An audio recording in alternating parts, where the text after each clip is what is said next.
Hey everybody, it's Tim once again. Hi, name's Vinyl, your friendly neighborhood vinyl guy with the true star of the show, Oliver. So, in my last video, I promised more VCLT. This is kind of the Christmas stuff, gift exchange with friends and things like that. So, figure I would go ahead and share all that, as well as I got a box in the mail the other day, and I thought I'd do it the old traditional way and do it on camera. So, boxes. Yeah, right. So let's get into it, shall we? The first stuff that I have, If it's a box, it means something good. actually came to me in one of the YouTube Facebook groups. They did a Secret Santa. You put your name out there and you get drawn by somebody random. You can put out an idea of a wish list and things like that. And people will buy stuff for you and it comes to your house. there you go. The true meaning of Secret Santa. So I tried to kind of give genres, and I put my Discogs information up there. So you tell me, you send me some stuff. So this person actually sent me three, and I am behind on my Christmas listening because I've had some other things come in and work that I mentioned before. This one is Oscar Peterson with Herb Ellis and Ray Brown. That's Tenderly. I mean, how can you deny the genius of Oscar Peterson? It says, first time on vinyl, rare 1958 recording featuring My Funny Valentine. Deluxe 2 LP gatefold package, includes 180 gram vinyl and digital download. So I'm excited to give this one a good spin. This one's one of those ones, again, evening listen, or a Sunday morning, nice drink, stuff like that, real breakfast, just kind of enjoying life. They also sent me the new Crystone Kingfish Ingram. Right, thumbs up. Thoughts with him. He was recently in a car accident not too long ago. He's doing okay, but we're definitely looking forward to seeing him get back on the road. And I want to try to catch him because this kid smokes. Blues, Alligator Records, trust me, you want to get it. I agree. And then who can deny Kenny Burrell, Midnight Blue? This is not the reissue that just came out. This is actually on PA USA Records. So I'm guessing that the person who is my Secret Santa probably upgraded. This one looks clean. I'm going to give it a listen. I'm sure that if I stumble across the reissue, I might pick it up to do an AB. But until then, I'm very happy to have this amazingly classic album. Moving on to some of the stuff that friends sent me. My great friend Paul Baraka P-Dub sent me this. This one I was not familiar with, and this made his best of 2021, and it was pretty much at the #1 slot, as he wasn't really ranking them, but if he felt like he was, this would have been there. And this was Moderator Midnight Madness. He does a great job of sampling these older records that have an incredible vibe to them, and he captures that vibe really, really well. He does some production, some instrumentation, and as you can see, it's on very pretty purple lilac vinyl. And I was just really enthralled by this. Not only did it make Paul's tops of his list, which makes it interesting to me, but it's right in my wheelhouse of sound. It mixes that trip hop, hip hop feel, the production, the sampling, as well as the a jazz element and kind of like an earlier music tone. So recommend checking this one out if you are into jazz as well as hip hop. Getting in the hip hop lane, my buddy John at the Digital Gramophone, he sent me this one, and this one is McKinney Dixon, For My Mama and Anyone Who Looks Like Her. This is on Space Bomb Records. He's more of an independent hip hop artist. And when it first came in, I've opened it and I've sampled it, but I haven't really delved into it because his lyrics are very much a personal. I mean, he's very lyrical. I mean, I like his delivery and I like his voice, but he definitely has things that he's wanting to convey, and I really wanted to give it the fullest of attentions. So I'm hoping this weekend I can really dive into it more, but I have sampled some of this and I really like his sound. Very much a southern sound. He's got that almost like that Georgia vibe. I want to say, did he say he was from North Carolina? I honestly don't remember. I do need to do more on him because his voice intrigued me and I want to check more of it out. So I want to do some serious homework. So I may report back this one once I've delved into it, because I have a hip hop video that I want to do with some recent acquisitions. So I'm going to do that. Family hooked me up. Public Enemy, Apocalypse 91, The Enemy Strikes Black. Fantastic. This is the reissue on the Def Jam Classics. Oh, these sleeves drive me nuts. Bought a bunch of sleeves and they're horrible. Fantastic album. I mean, again, the Bomb Squad production, Chuck D, Flavor Flav, how can you go wrong? And very timely, as we just celebrated the good Dr. Martin Luther King Jr.'s birthday. And if you know the song, by the time I get to Arizona, that sampled Mandrill. I had some things to say about that. We're very happy that we had one day off. And we also... they also got me Rush's Moving Pictures. If you don't know this album, shame on you. This is, well, you still have a lot to learn on music, but for anybody you watching, you don't know this album, you got homework to do. Probably one of their finest moments. So thrilled to have this one, and I want to play it loud. Another friend who sent me some goodies was the Prog Father, Anthony Ferraro. He sent me some good stuff. He said this one's going to blow my socks off, and I've been waiting for them to be blown off because, let me tell you, work stinks. And that's Gong live. This is a live at Longville in October 27th, 1974. So this is an official. This is not like a bootleg or anything like that. This is actually put out. Says the sound quality on it's just absolutely fantastic. I want to give it the proper attention. So I'm still behind on my Christmas stuff. So I apologize that I haven't spun that. But these I did, and he sent me a couple CDs.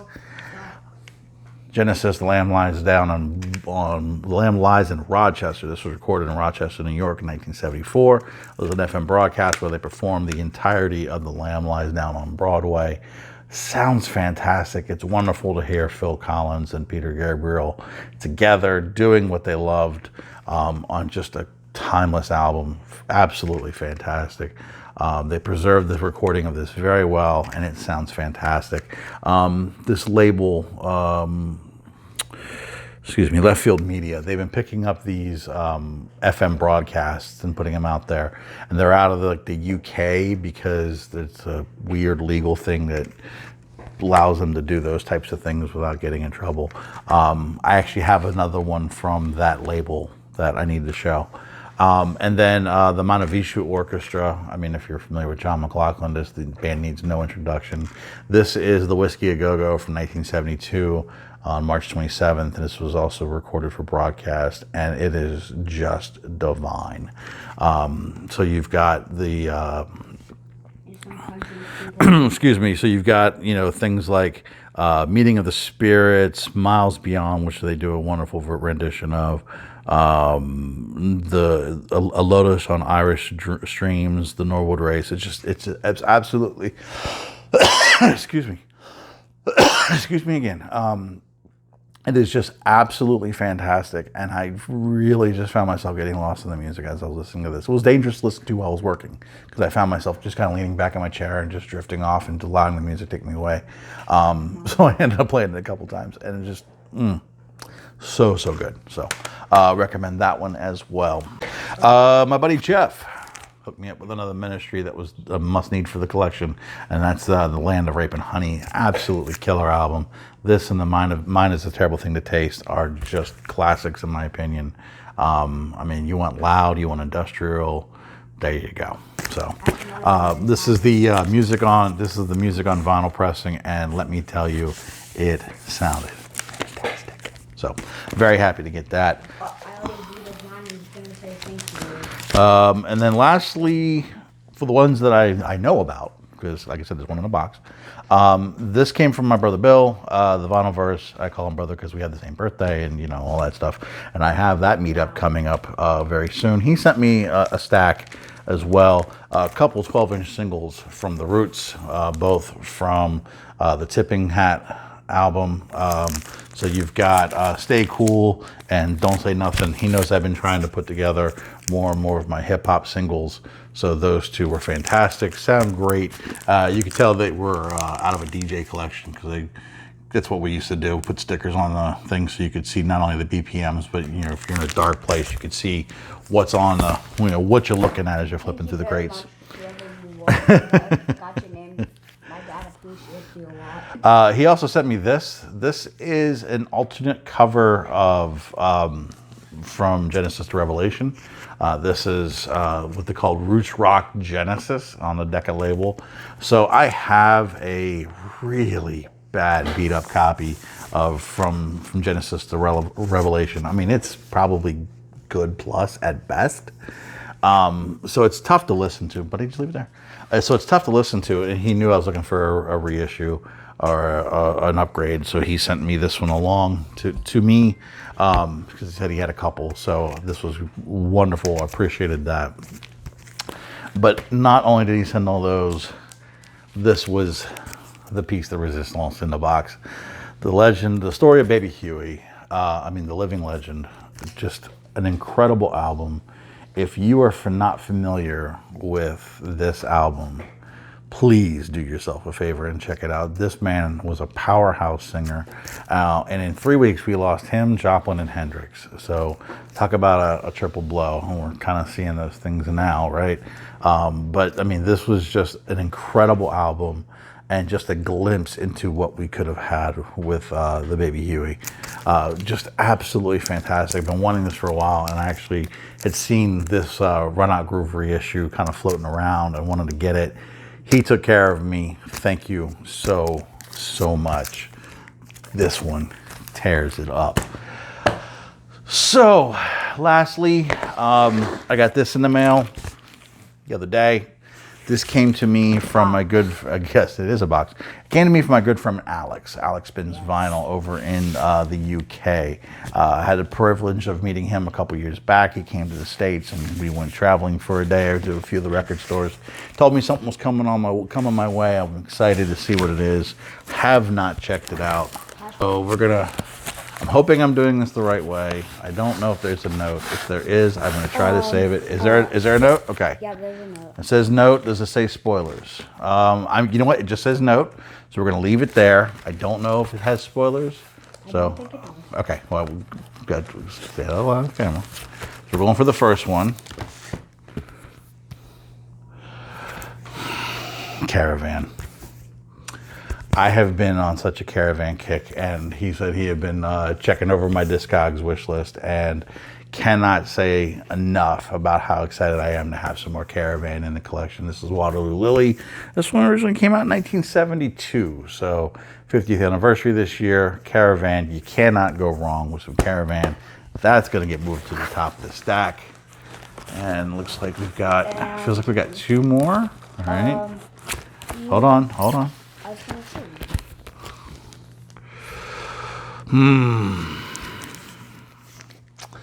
Mr. Talib Kweli, Radio Silence. This, if you're not familiar with Talib Kweli, he is just an incredible MC of recent years. He's been probably one of the top in the last 15, 20, like that generation.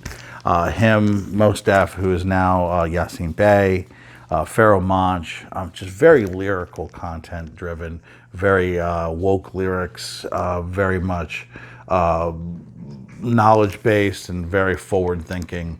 Love his style, love his music. So this one is, I think when this one came out, he's done a few that have been like limited run, limited print. I think this is one of them. So I'm very excited to have some Talib Kweli on vinyl. I do have some on CD, but not on vinyl. That is very much in my wheelhouse. And then Another one. This is the mixtape of Doom and Sade, the Sade villain. So this is essentially Doom and put over Sade as they've done before. They did that with Mad Villain, and this just carries it to a whole nother level. We sadly lost Doom over a year ago, and truly just an incredible lyricist. And it took me a while to warm up to Doom and to the genius of Doom. His wordplay is just phenomenal, and even before he died, I was trying to get everything. Where's the note, buddy? I've been trying to get anything I can get my hands on, so getting this is going to be an incredible spin, and I'm very excited. So here's a note from Alex. Says, "Hey Tim, told you more stuff for you. I hope you don't have any of these. Feel free to pass them on if you do. Anyway, I saw these were missing from your collection and hope they will fit right in with yours. Put them to good use as they were just gathering dust in my stash. Well, 2 of them were. Keep spinning that vinyl and making those vids. Love from across the pond, Alex at Alex Spins Vinyl." Alex, you know I'm going to put these to good use. These are going right to the top of the stack because I love Talib Kweli, and you can never have enough Doom. And what can you say about Caravan? Thank you so much. Buddy, I've already got some stuff for you. Looking on putting the icing on top of that one and getting out to you soon, so I'll be in touch. Everybody else, I have been spoiled beyond spoiled. You guys are too generous to me. I do not deserve any of this. And I thank you so much from the bottom of my heart, one and all, whether you watch, whether you comment, whether you do whatever. I am overwhelmed with the generosity of people recently, and it really warms my heart. And it does a guy who's wanting to bite off the table some good. So all of you, too kind, too generous, and I love you all. Thank you for watching. I hope you all have a wonderful 2022. And let's hopefully this ship turns around because it's crazy out there. Love you all. Take care.